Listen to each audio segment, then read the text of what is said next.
السلام عليكم ورحمة الله وبركاته. إخواتي وحبايبي طلبة أولى إعدادي، هنكمل مع بعض يا شطار الجزء الأخير من الدرس الثاني اللي هو درس الأحماض والقلويات. بدأنا في شرح الدرس ده الحصة اللي فاتت والحصة اللي قبلها. لو فاتك شرح الأجزاء اللي فاتت مهم بصراحة إنك تسمعها. لو أنت بتسمعنا على اليوتيوب فهتسيب لك شرح الأجزاء اللي فاتت والحاجات اللي نزلناها في أول تعليق، وكمان في حاجات مهمة في أول تعليق مهم إنك تشوفها. النهارده هنشرح ايه بالظبط؟ النهارده هنخلص درس الاحماض والقلويات. مش هطول عليك في المقدمه، يا ريت تضغط لايك للفيديو ده عشان نوصل لاصحابك، ويلا بينا نبدا في شرح الدرس الجميل بتاعنا.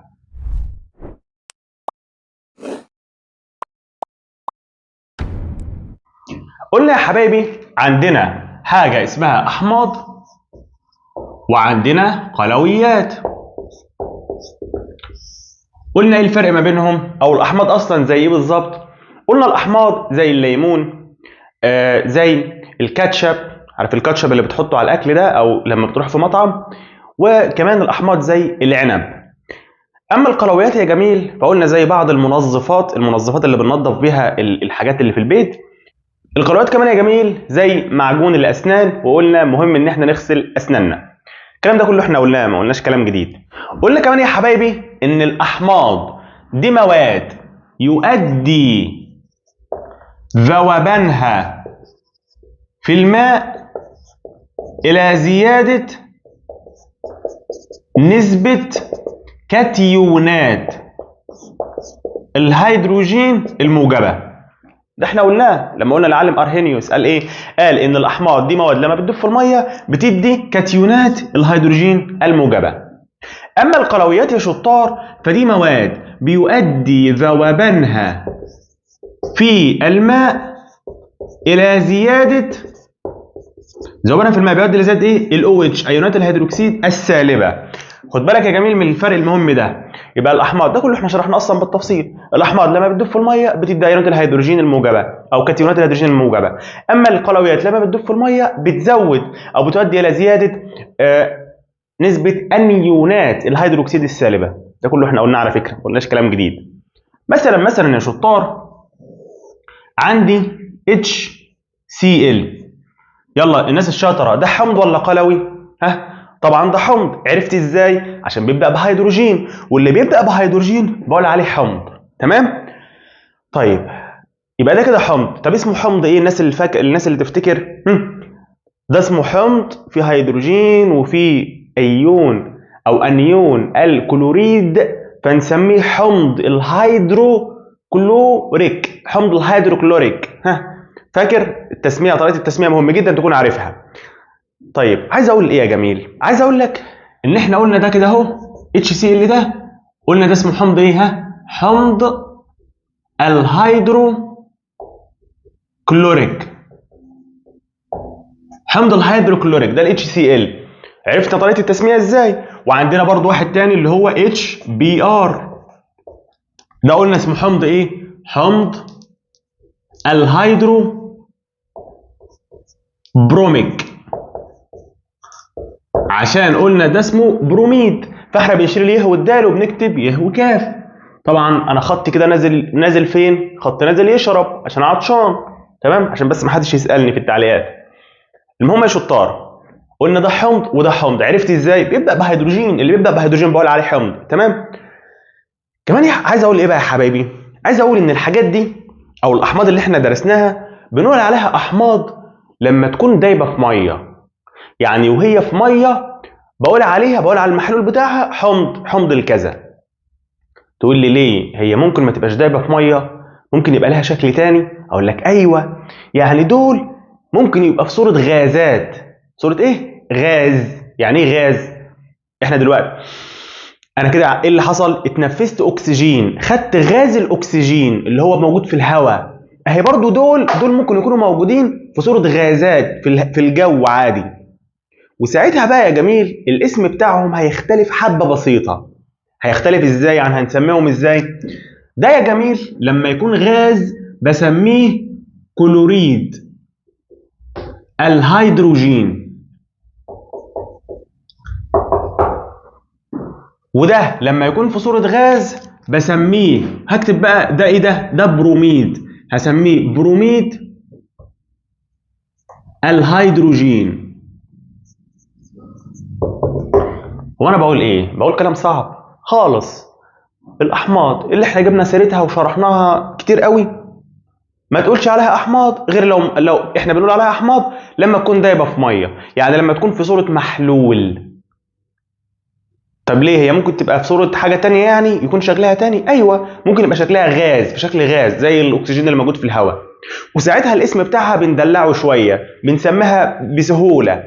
يعني مثلا ده لما يكون في صوره غاز بنسميه غاز كلوريد الهيدروجين، وده بنسميه غاز بروميد الهيدروجين. بدل ما اسميه حمض الهيدروبروميك لا بسميه غاز بروميد الهيدروجين. هسألك سؤال، امتى هقول على ده بروميد الهيدروجين وامتى هقول عليه حمض الهيدروبروميك؟ سمع حد شاطر بيقول لي انا هقول عليه بروميد الهيدروجين لما يكون في شكل غاز، لكن هقول عليه حمض الهيدروبروميك لما يكون في شكل حمض يعني موجود في ميه. تعرف زي ايه؟ زي الليمونه. انت معك ليمونه، الليمونه دي وهي ليمونه بقول عليها ليمونه، تمام؟ طب لو انا حطيتها في ميه وعملتها عصير هسمي اللي ناتج ده عصير ليمون. يبقى انا كان معايا ليمونه حزينه ولا مبسوطه؟ لا خليها مبسوطه، تمام؟ بسميها ليمونه. طب حطيتها في ميه ودوبتها وحطيت سكر عليها يبقى اسمه ايه؟ عصير ليمون. نفس الكلام ده كده اهو اسمه بروميد الهيدروجين. طب لما احطه في ميه ويبقى حمض هيبقى اسمه حمض الهيدروبروميك. نفس الكلام ده كده اسمه ايه؟ ده كده اسمه غاز كلوريد الهيدروجين اللي هو زي الليمونه. طب انا لو جيت احط غاز كلوريد الهيدروجين ده في ميه اهو، اناء في ميه، ساعتها يا جميل هسمي اللي هينتج ده حمض الهيدروكلوريك. خلاص يا جميل؟ طيب وساعتها بقى يا جميل، وساعتها يا جميل المركب ده لما احطه في ميه هيديني ايونات الهيدروجين وايونات كلور، ايونات الهيدروجين وايونات الكلور او الكلوريد، ايونات الهيدروجين وايونات الكلوريد. بس اللي انا عايز اقوله واللي انا عايز اوضحه لك ان المركب ده لما دف في الميه، ما هي دي كده ميه قلنا، ده كوب فيه ميه، اداني ايونات او كاتيونات الهيدروجين، وهو ده اللي احنا قلنا بقى، وده اللي احنا عمالين نقوله بقالنا ساعه. خلاص ان ده كده اهو المركب ده لما دف في الميه، مركب كلوريد الهيدروجين ده لما دف في الميه اداني كتير من كاتيونات الهيدروجين. وكاتيونات الهيدروجين بقى دي يا جميل، كاتيونات الهيدروجين الموجوده في المحلول ده، محلول الحمض ده بقى اسمه حمض. خلاص قلنا، خلاص زي عصير الليمون كده، ده بقى اسمه حمض بقى خلاص، حمض الهيدروكلوريك. ايونات الهيدروجين بقى الموجبه دي الموجوده في حمض الهيدروكلوريك دي يا جميل، هي دي بقى المسؤوله عن كتير من صفات الاحماض. يعني الاحماض دي لها صفات معينه. مين المسؤول عن الصفات المعينه بتاعتها؟ كاتيونات الهيدروجين الموجبه. في حد دلوقتي هيقول لي طب يا دكتور صفاتها ازاي يعني؟ صفاتها يعني طويله ولا قصيره؟ بتذاكر ولا ما بتذاكرش؟ بتصلي ولا ما بتصليش؟ ولا صفاتها ايه بالظبط؟ هقول لك هي صح، لها صفات فعلا، الاحماض لها صفات معينه. طب ايه الصفات؟ مثلا يا جميل بقول لك ان من ضمن صفات الاحماض دي، انا هكتبها هنا بقى كده، الاحماض من ضمن صفات الاحماض دي يا جميل انها بتحمر مين بالظبط؟ بتحمر الفراخ؟ لا، بتحمر ورقه عباد، او بلاش كلمه عباد دي عشان عليها كلام. بتحمر ورقه دوار الشمس الزرقاء. في واحد دلوقتي هيقول لي صباح الفل انا مش فاهم حاجه، وده علوم ولا دراسات؟ قولوا انتوا كده، دي علوم ولا دراسات؟ بص يا جميل، بنقول ايه؟ بنقول الاحماض. مين الاحماض؟ زي الليمون. ماله الليمون؟ الاحماض زي الليمون ده يا جميل في ورقه معينه لونها ازرق. الورقه دي يا جميل لونها ازرق زي الوصله دي كده اهو. خلاص الورقه دي اسمها ورقه دوار الشمس الزرقاء. هي لونها ازرق، هي اقول عليها اخضر ولا اقول عليها احمر؟ اقول عليها ازرق. ففي ورقه اسمها ورقه دوار الشمس الزرقاء. لو انا حطيت على ورقه دوار الشمس الزرقاء دي ليمون هتحمر. سبحان الله. لو انا حطيت على ورقه دوار الشمس الزرقاء دي ليمون اللي هو حمض يعني هتحمر. يبقى الاحماض بتحمر. شوف الحاء، حرف الحاء هو حرف الحاء. الاحماض بتحمر ورقه عباد او ورقه دوار الشمس الزرقاء. فهمت يا جميل؟ طب مين المسؤول عن الموضوع ده؟ مين اللي بيخلي الاحماض تحمر ورقه دوار الشمس الزرقاء؟ كاتيونات الهيدروجين الموجبه. يبقى اذا يا جميل كاتيونات الهيدروجين الموجبه دي هي المسؤوله ان الاحماض تحمر ورقه دوار الشمس الزرقاء. هي المسؤوله عن الصفه دي. ماشي يا جميل؟ فاهمني ومعايا ولا ايه؟ ولا مع الاسف ولا مع مين؟ طب ما تيجوا يا شطار نتكلم عن القلويات شويه. مين القلويات؟ قلت لك القلويات زي معجون الاسنان وزي صودا الخبيز. دي القلويات. مين القلويات؟ القلويات دي مواد لما بتدوب في الميه بتديني او بتزود من ايونات الهيدروكسيد السالبه. الكلام ده احنا قلناه، انا ما قلتش حاجه جديده. طيب اللي انا عايز اقوله بقى ايه؟ عايز اقول مثلا يا جميل لو انت عندك المركب ده NaOH، انا راضي ذمتك، ده اقول عليه حمض ولا قلوي؟ بص له قول لي. ده كده قلوي. ليه؟ عشان فيه هيدروكسيد. ده طالما فيه هيدروكسيد خلاص ده كده قلوي. طالما بينتهي بدي الهيدروكسيد ده قلوي. دي قلناها 20,000 مره. خلاص. طيب لو انا عندي المركب ده كده اسمه ايه المركب ده؟ اسم المركبات دي بتبقى سهله.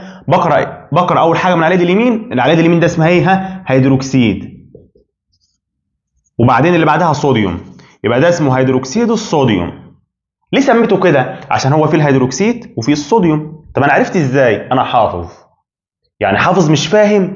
يعني انت يا دكتور احمد بتحفظنا مش بتفهمنا؟ حبيبي انا قلت لك 1000 مره. تمام؟ في واحد صاحبك اسمه جمعه. تمام؟ جمعه ده انت هتفهم ان اسمه جمعه ولا هتحفظ ان اسمه جمعه؟ هتحفظ.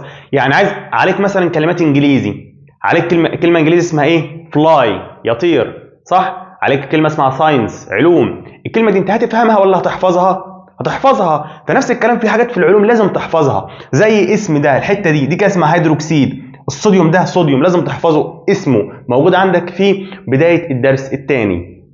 المهم، فده كده مركب هيدروكسيد الصوديوم. ده مركب صلب زي السبوره كده. لو انا جيت ادوبه في الميه، يا جميل هيديني ايونات الصوديوم وايونات هيدروكسيد، ايونات صوديوم وايونات هيدروكسيد اللي هي دي يعني. فعايز اقول ان عندي ايونات هيدروكسيد كتير، وعايز اقول ان ايونات الهيدروكسيد الكتير دي هي المسؤوله عن خواص القلويات. تقول لي هي القلويات هي كمان لها خواص؟ طبعا لها صفات معينه. ايه الصفات؟ تعالوا نكتبها هنا.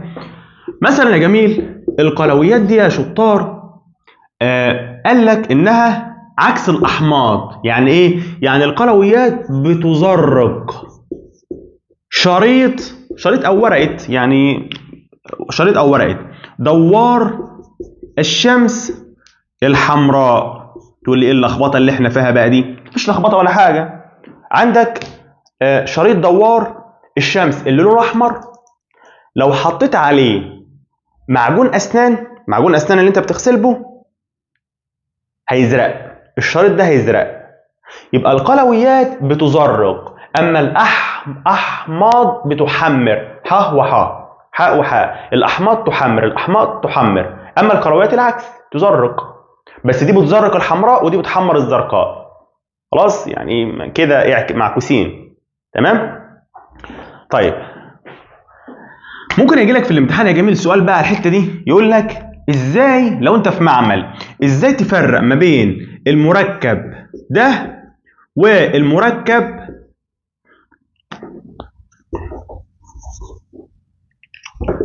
والمركب ده. ممكن يقول لك ازاي تفرق ما بينهم، تقول له والله مش عارف ما خدناهاش. لا، تشغل دماغك، تبص للمركب ده وتقول له انت اسمك ايه؟ هيقول لك شوف انت بقى مذاكر علوم وعارف. تبص له تاني وتلاقي فيه هيدروجين، تقول صح صح، دكتور احمد مكرم هو بيشرح قال ان اللي بيبدا بهيدروجين بقول عليه حمض، يعني ده حمض ليه؟ عشان بيبدا بهيدروجين. برافو عليك كده اخويا الجدع اللي احبك واحترمك. طيب ده مين ده؟ هيقول لك شوف انت بقى، انت مذاكر، تبص له كده شويه وهتلاقي فيه OH اللي هو الهيدروكسيد. هتقول صح صح، برضه احنا قلنا ان القلويات فيها هيدروكسيد او بتنتهي بهيدروكسيد، فانت لما تلاقي المركب ده اللي بينتهي بالهيدروكسيد ده تعرف ان هو قلوي. طيب برضه ازاي هفرق ما بينهم؟ يعني هقول له بس كده في الامتحان هقول له ان ده حمض وده قلوي؟ ايوه اقول له كده، بس لازم تكمل بقى وتقول له، لازم تقول له ده مين ده حمض وده قلوي. طب ما انت بقى عارف ان الاحماض بتحمر ورقه دوار الشمس الزرقاء، وان القلويات بتزرق ورقه دوار الشمس الحمراء، فتقول له ان ده المركب ده الحمض ده اللي هو بالمناسبه اسمه ايه؟ اسمه ايه الحمض ده يا جميل؟ حمض الهيدرو يوديك. يوديك اللي بيحصل معانا وان انت مش بتذاكر ده ما يرضكش اكيد، صح؟ فذاكر بقى. فده كده يا جميل الحمض ده حمض الهيدرويوديك ده بيحمر، حمض يحمر، يبقى ده بيحمر ورقه دوار الشمس الزرقاء.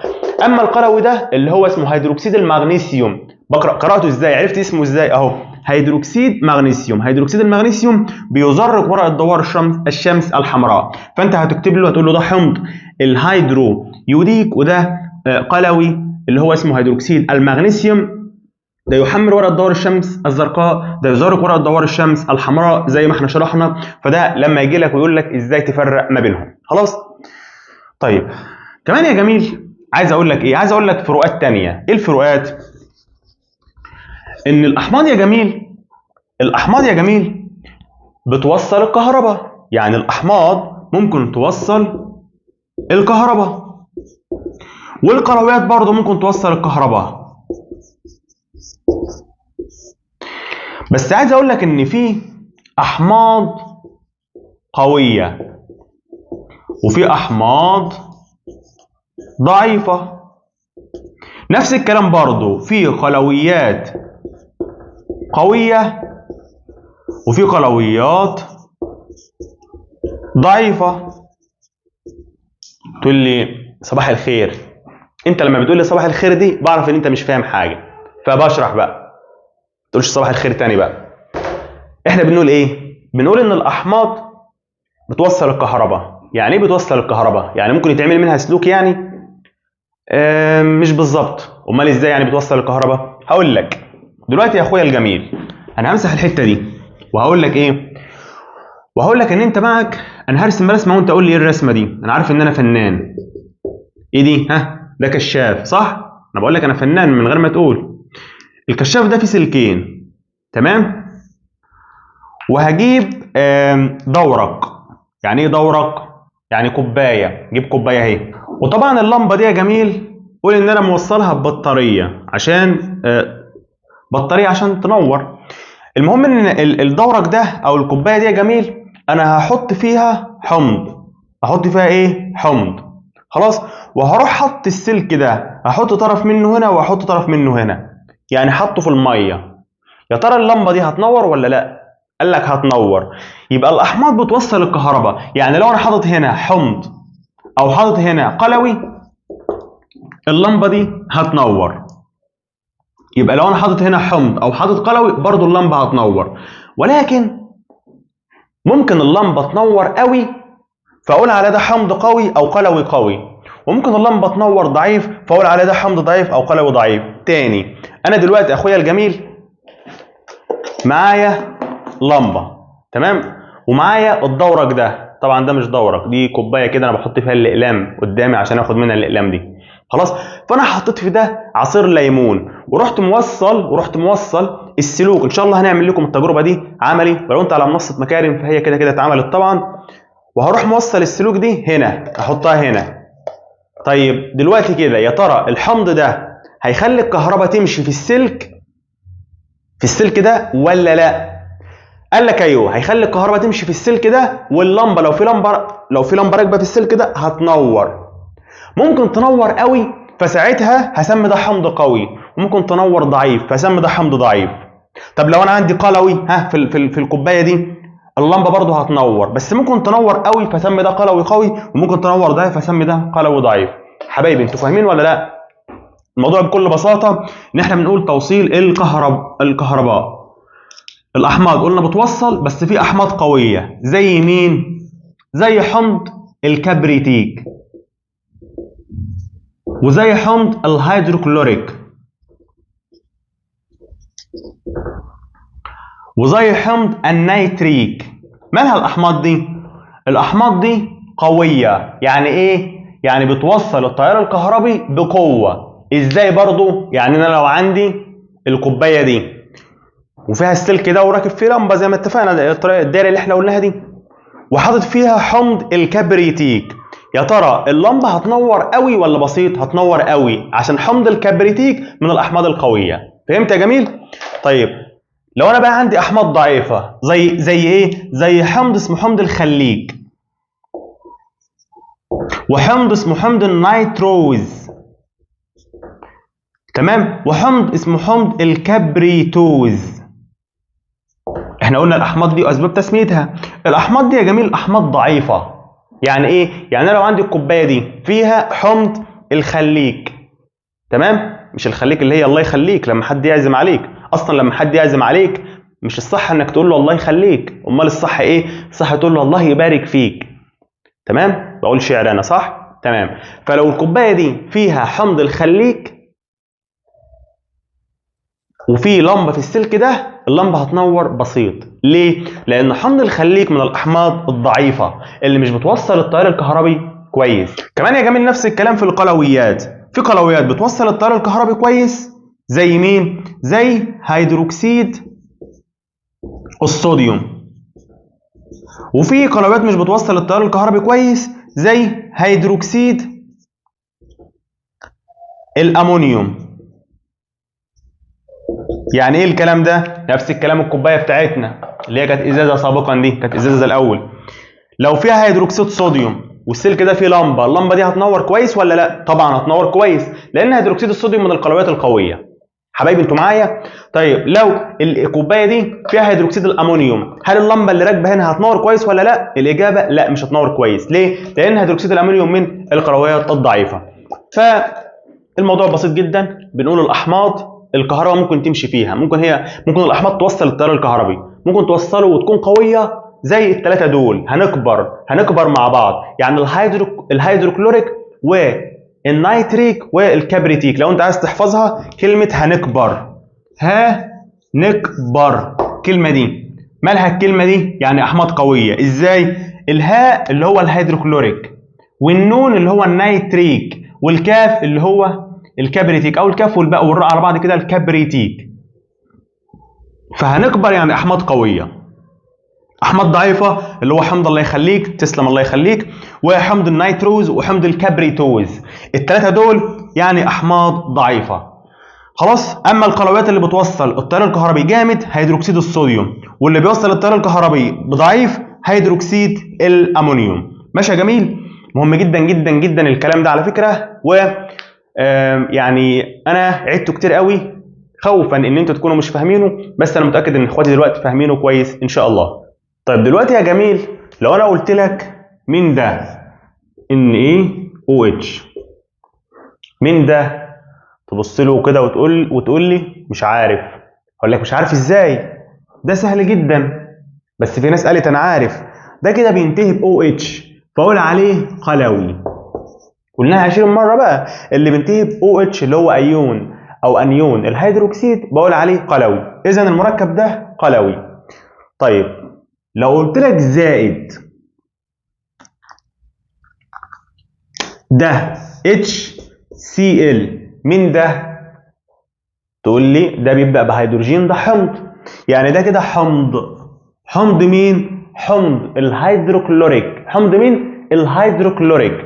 ايه رأيك لو انا معايا الكوباية دي فيها حمض الهيدروكلوريك، ورحت حاطط على حمض الهيدروكلوريك ده المركب ده اللي هو هيدروكسيد الصوديوم. هو يعني ايه هيدروكسيد الصوديوم؟ ده مركب يا جميل، مركب ليه صيغه كيميائيه معينه. انت عارف البلاستيك ده مركب ليه صيغه كيميائيه معينه، يعني ليه رموز معينه. انت عارف الميه اللي احنا بنشربها لها رموز معينه. الميه الرمز بتاعها H2O، ده رمز الميه. فعايز اقول ان، بفكرك ان الذهب، الحديد، النحاس، الفضه، الحاجات دي بدل ما العلماء يقعدوا يكتبوا الذهب والنحاس والحاجات دي بيعملوا لها رموز معينه. نفس الكلام في ماده اسمها هيدروكسيد الصوديوم، دي ماده معينه بدل ما يكتبوا هيدروكسيد الصوديوم بيعملوا لها الرموز دي عشان بس الناس اللي تاهت. نفس الكلام في حمض، مركب كده زي الميه، بس طبعا مختلف خالص عن الميه، بس حاجه زي الميه كده اسمها حمض الهيدروكلوريك، ده الرمز بتاعها. انت فاهم؟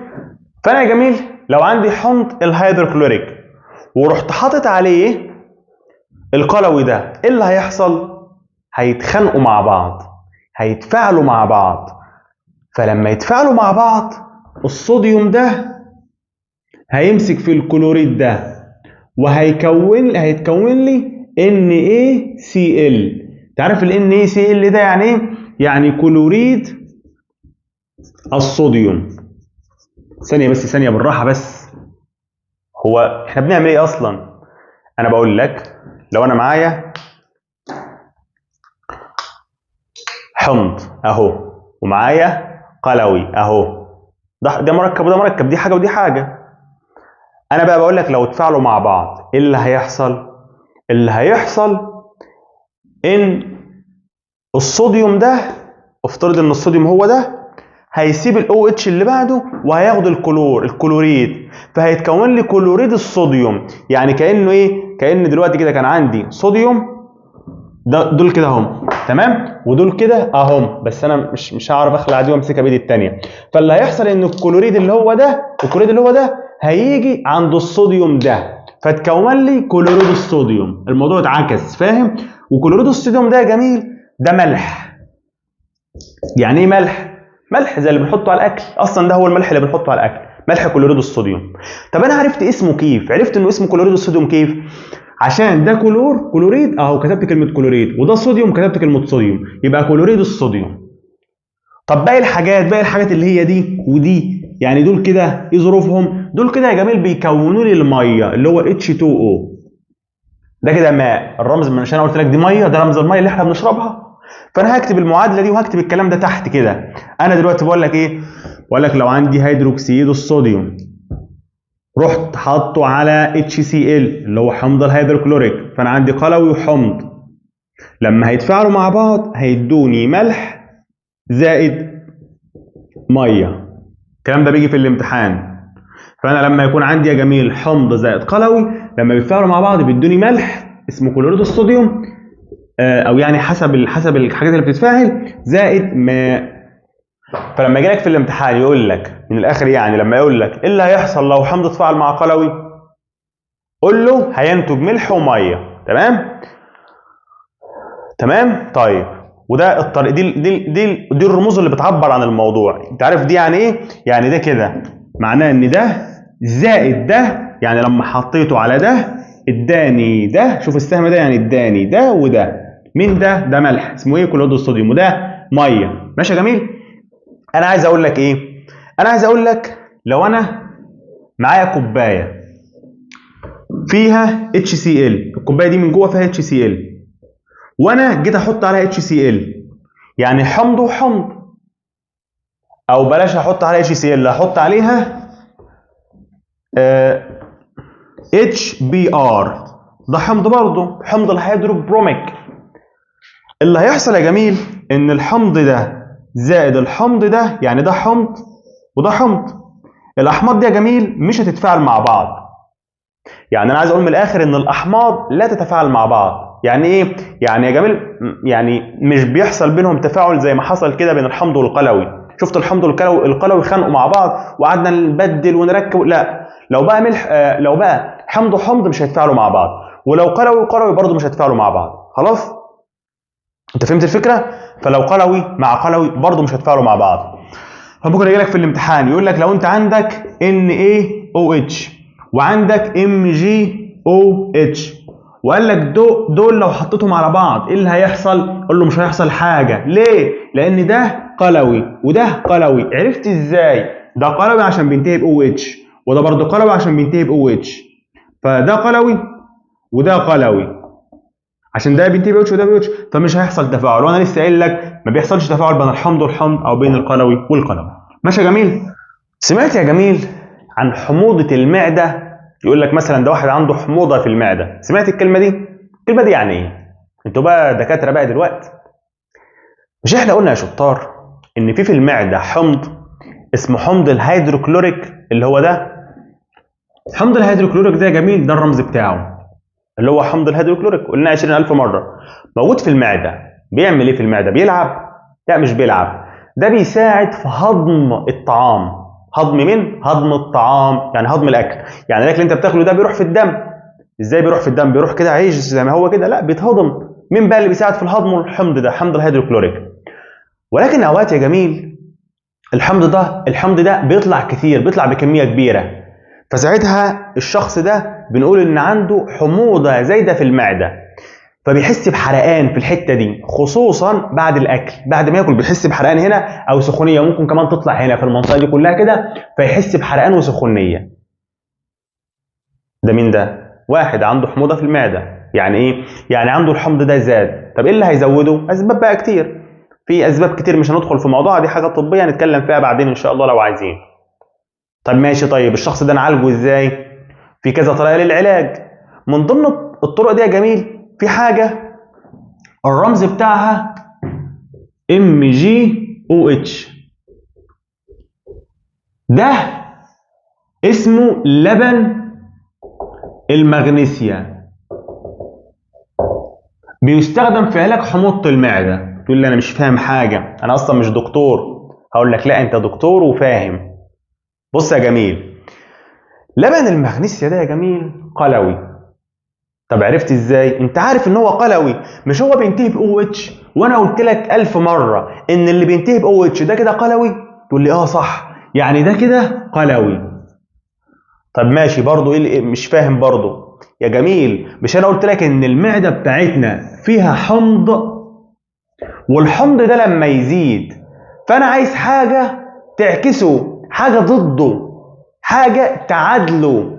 فعشان كده لما يكون في حموضه في المعده يعني الحمض ده زايد، فاحنا بنجيب له اللي عكسه قلوي يعني.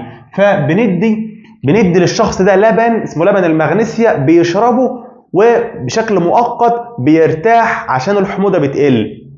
يعني ايه الحموضه بتقل؟ يعني حمض الهيدروكلوريك ده بيقل. ليه؟ عشان في حاجه بقت عكسه، حاجه بقت ضده. انت فهمت الفكره ازاي؟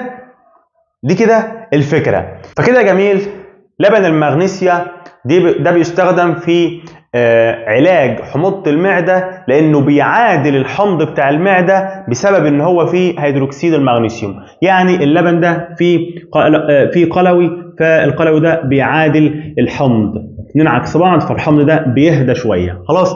طيب عايز اقول ايه؟ هندخل في حاجه جديده، ركز معايا عشان الكلام اللي جاي ده مهم. تمام؟ هنحتاجه كتير قوي، تانية اعدادي وتالتة اعدادي وثانوي. ركز، وقربنا نخلص الدرس خلاص. تمام؟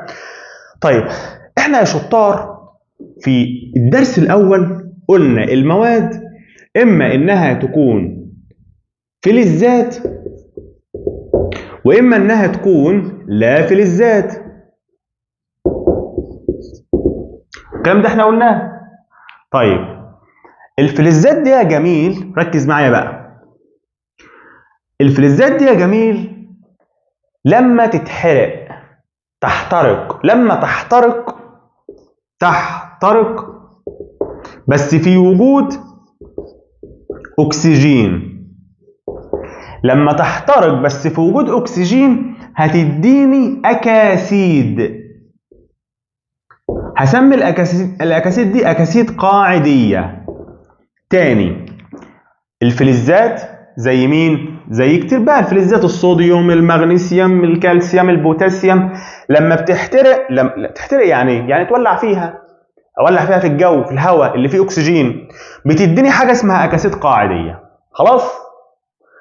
الاكاسيد القاعديه دي يا جميل لو انا حطيتها في الميه لو انا حطيتها في الميه هيذوب بعضها في الماء، ولما يذوب بعضها في الماء هيديني حاجه اسمها قلويات اللي احنا بنشرحها دي اصلا. تاني اخويا الجميل ركز معايا، انا معايا فلز زي الصوديوم، خلاص معايا فلز زي الصوديوم او المغنيسيوم. هو يعني ايه صوديوم؟ صوديوم يا جميل ده مركب زي الذهب كده وزي النحاس وزي وزي الحاجات اللي احنا عارفينها دي، بس مختلف عنهم شويه طبعا، فاحنا بنرمز ليه بالرمز ده. الفلز ده يا جميل لما تولع فيه بكبريت او ولاعه، مش هنختلف، لما تولع فيه في الجو اللي فيه اكسجين بيتكون لي مركب اسمه او مركبات اسمها اكاسيد قاعديه. الاكاسيد القاعديه دي لو انا دوبتها في ميه بتدوب وبتكون لي القلويات. فانا بقى لو جيت سالتك يعني ايه اكاسيد قاعديه، تقول لي الاكاسيد القاعديه دي مركبات يذوب بعضها في الماء لتعطي قلويات. طب هل كل الاكاسيد القاعديه لما بتدوب في الميه بتديني قلويات؟ لا، يعني مش كل الاكاسيد القاعديه لما احطها في ميه هتديني قلويات، ده انا كاتب لك بعضها. اتفقنا؟ طيب يبقى الفلزات بتحترق في وجود اكسجين بتديني اكاسيد قاعديه. يعني ايه اكاسيد قاعديه؟ يعني بيدوب بعضها في الماء وبتديني قلويات. خلاص. الاكاسيد القاعديه دي يا جميل ممكن تتفاعل مع الاحماض، يعني ممكن تتفاعل مع الاحماض بس ما تتفاعلش مع القلويات. تقول لي مش فاهم حاجه، هقول لك مش انا هنا قلت لك الحمض ما يتفاعلش مع حمض ولا القلوي يتفاعل مع قلوي؟ نفس الكلام هنا، القلوي او القاعده ما تتفاعلش مع قلوي، يعني الاثنين اللي زي بعض ما يتفاعلوش مع بعض. ما هي القاعده نقدر نقول زي القلوي. القلوي اصلا بينتج من القاعده حبايبي. مش قلنا الاكاسيد القاعديه بيدوب بعضها في الماء بيدينا قلويات؟ اهي القلويات دي ما تتفاعلش مع القواعد. يعني ما يتفاعلوش، يعني لو جبتهم مش مشكله، يعني لو جبتهم جنب بعض كده مش هيتفاعلوا، ولكن لو انا جبت اكسيد قاعدي جنب حمض هيتفاعلوا مع بعض. انت فاهم قصدي؟ طب انا حاسس ان انت مش فاهم، فهديك مثال دلوقتي يا اخويا الجميل. لو انا عندي المغنيسيوم ده فلز جميل، تقول لي جميل. المغنيسيوم ده لو انا رحت مولع فيه، دي نار كده، انا برسم كويس، دي كده نار تمام اهي. النار دي لما ولعتها في المغنيسيوم في وجود اكسجين هيتكون لي مركب الرمز بتاعه MgO، ده كده اسمه اكسيد المغنيسيوم. وده كده يا جميل بقول عليه اكسيد قاعدي. ليه اكسيد قاعدي؟ عشان هو ناتج من ذوبان فلز. ما هو لما فلز ناتج من احتراق فلز، ما هو لما فلز يحترق في وجود اكسجين اللي بينتج بقول عليه اكسيد قاعدي. يبقى اكسيد المغنيسيوم ده اكسيد قاعدي. طب اكسيد المغنيسيوم ده لما يدوب في الميه هيديني ايه؟ لما يدوب في الميه هيديني المركب ده MgOH. بذمتك ده كده اقول عليه حمض ولا قلوي؟ طبعا قلوي. قلت لك 10 مره، يطلع كام 10 ده؟ رقم كبير قوي. قلت لك كتير ان طالما في هيدروكسيد هنا يبقى ده كده قلوي اهو، قلوي. فاكسيد المغنيسيوم ده انتج قلوي. يبقى جميل الفلز هي لعبه. الفلز لما بيتحرق في وجود اكسجين بيديني اكسيد قاعدي، ده كده بسميه اكسيد قاعدي.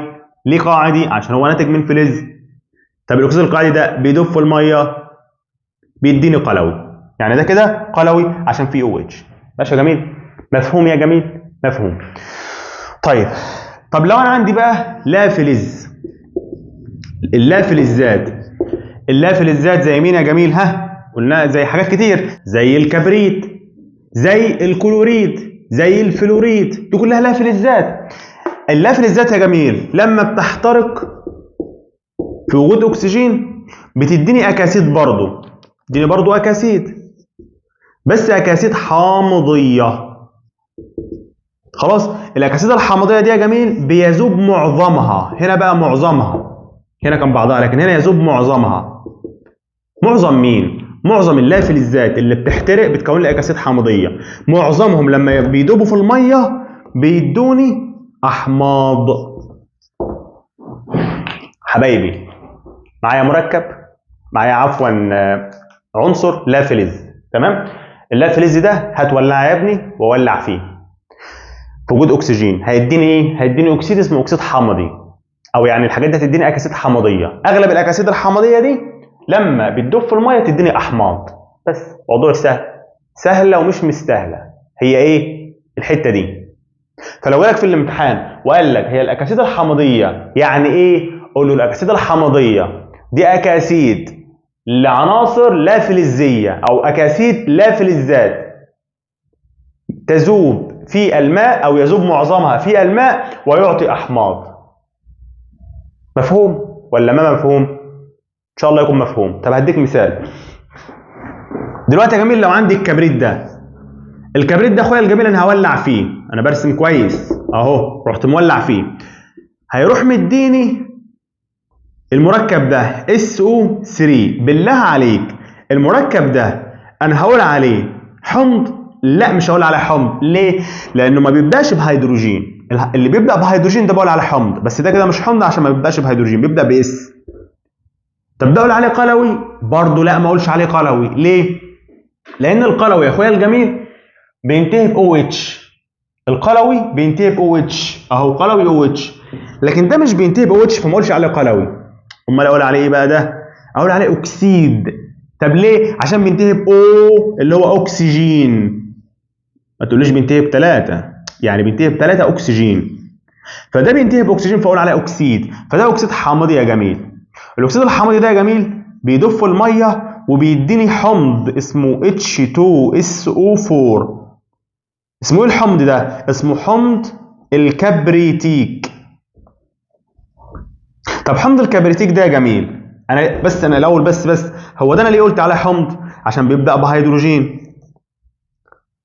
طب كبريتيك ليه؟ عشان في في الجزء ده اللي هو ايه؟ اللي هو الكبريتات، وانا قلت لك كنا بنبدل كلمه ات اللي هو الالف والتاء بياء وكاف، واكون ناسي اوعى، فقلنا بنبدل دي بدي، فده كده يا جميل اسمه حمض الكبريتيك.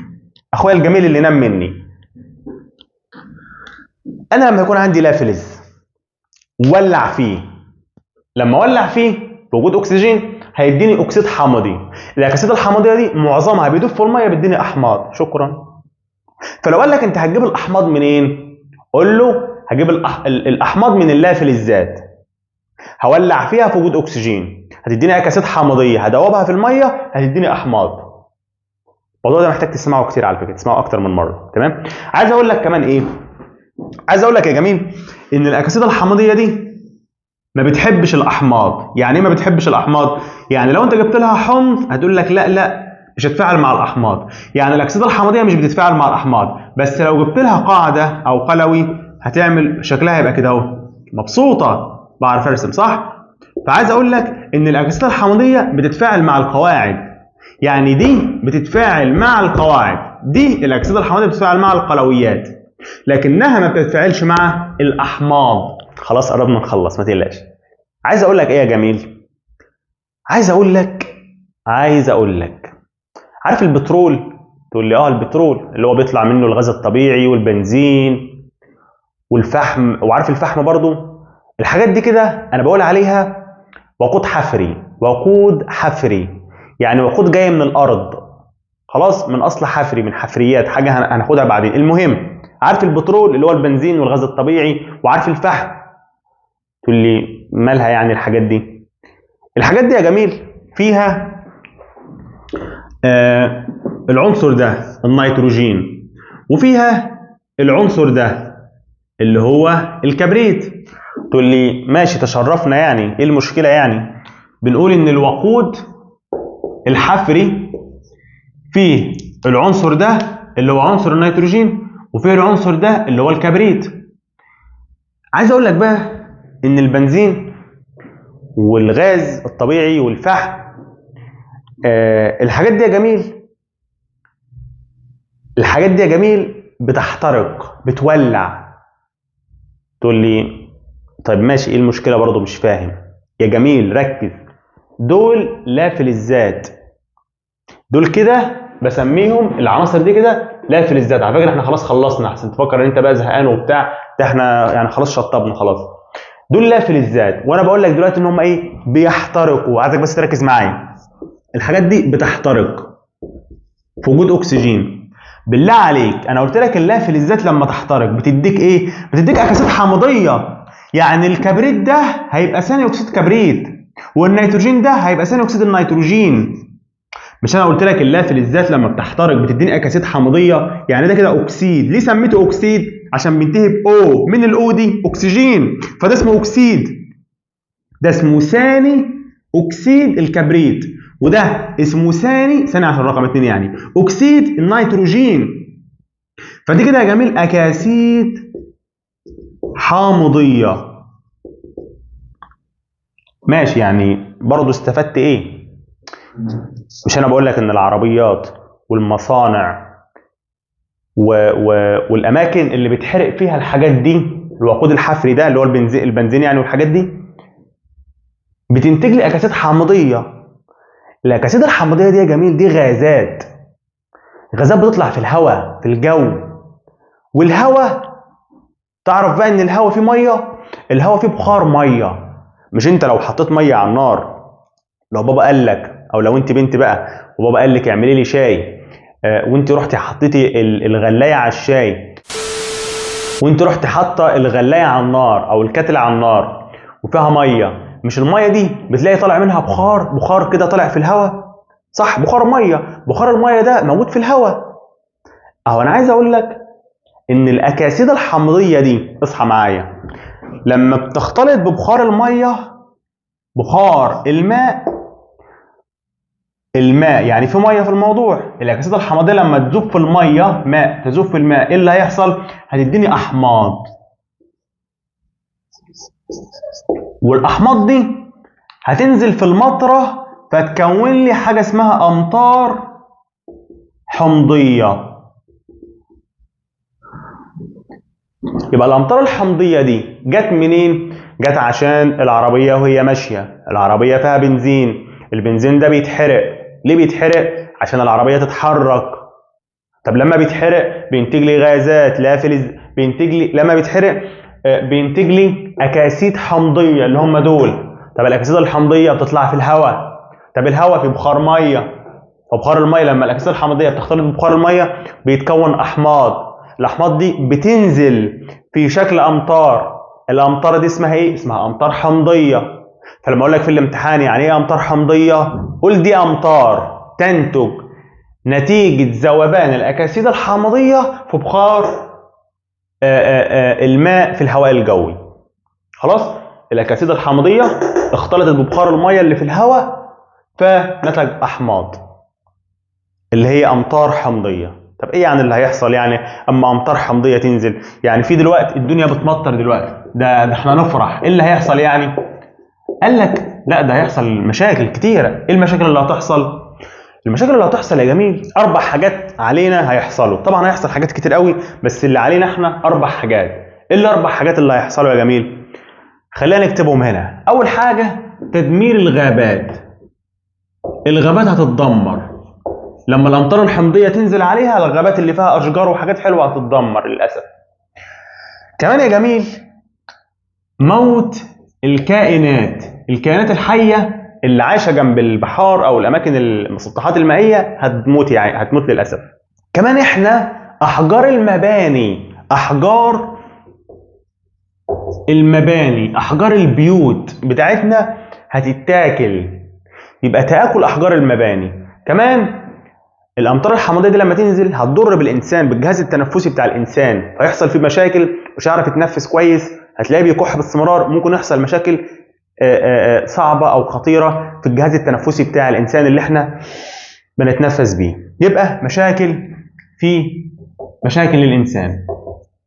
يبقى لما جالك في الامتحان يقول لك ايه اللي هيحصل يعني لما ينزل امطار حمضيه من الهواء من السماء، ايه اللي هيحصل؟ قول له 4 حاجات.